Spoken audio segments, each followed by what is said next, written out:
आप सभी को जय मसीह प्रियो। आइए एक बार फिर से हम इस छोटी सी वीडियो के माध्यम से परमेश्वर ज्ञान और उसकी पहचान में बढ़ेंगे। आज प्रियो हम प्रेम के बारे में बात करेंगे, जो कि परमेश्वर वचन हमें सिखाता है। तो मैं आपके लिए पढ़ूंगा और उससे कुछ कुछ आयतों को पढ़ूंगा मैं। वैसे पढ़ना तो पूरा चाहिए, लेकिन आप पढ़ लीजिएगा सारा। मैं कुछ आयतों को पढ़ूंगा ताकि आपको एक आइडिया मिल जाए इस चैप्टर से। तो हम पढ़ेंगे पहला कुरिन्थियों 13 अध्याय, और मैं 1 से 5 या 6 आयत तक पढ़ूंगा। तो यहाँ इस प्रकार से लिखा है, यदि मैं मनुष्य और स्वर्गदूतों की बोलियां बोलूं और प्रेम ना रखूं, तो मैं ठनठनाता हुआ पीतल और झनझनाती हुई झांझ हूं। और यदि मैं भविष्यवाणी कर सकूं और सब भेदों सब प्रकार के ज्ञान को समझूं, और मुझे यहाँ तक पूरा विश्वास हो कि मैं पहाड़ों को हटा दूं, परंतु प्रेम ना रखूं, तो मैं कुछ भी नहीं।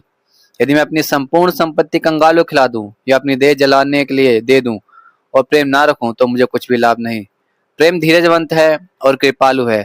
प्रेम डाह नहीं करता, प्रेम अपनी बड़ाई नहीं करता और फूलता नहीं। वह अनरीति नहीं चलता, वह अपनी भलाई नहीं चाहता, झुंझलाता नहीं, बुरा नहीं मानता। तो प्रिय, जब हम आगे और पढ़ेंगे लगातार, तो प्रेम के बारे में बहुत सी चीजें आपको पढ़ने को मिलेगी।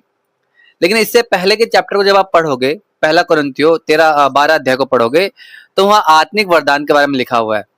और आत्मिक वरदान और शरीर जो कलीसिया है परमेश्वर की, उसके विभिन्न अंगों के बारे में लिखा हुआ कि जैसे हमारे शरीर के विभिन्न अंग होते हैं और सबका काम अलग अलग होता है, लेकिन सब क्या है, एक शरीर के लिए काम कर रहे हैं, सब मिलके एक देह के लिए काम कर रहे हैं। वैसे कलीसिया के अंदर भी क्या है, लोगों को वरदान मिले आत्मिक, और वो क्या है, परमेश्वर की कलीसिया और परमेश्वर की देह है, उसके लिए काम कर रहे हैं। जैसे किसी को भविष्यवाणी करने का वरदान है, किसी को चंगाई देने का वरदान है, और ये सारे वरदान 12 अध्याय में लिखे हुए हैं।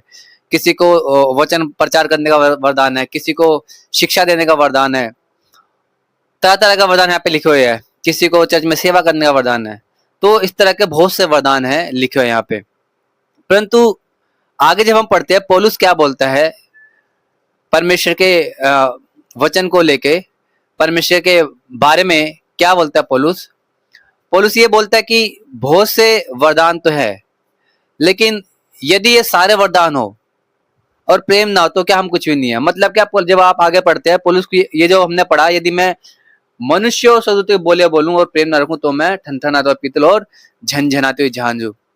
यानी क्या, यदि आप जिनको भी वरदान मिला है, चाहे वो अन्य भाषा बोलने का वरदान है, चाहे चंगाई का वरदान है, चाहे उनको वचन का ज्ञान है अच्छे से, लेकिन प्रियो, उस सब होने के बावजूद भी यदि कोई प्रभु का दास दासी या कोई भी व्यक्ति जो परमेश्वर को जानता है, पहचानता है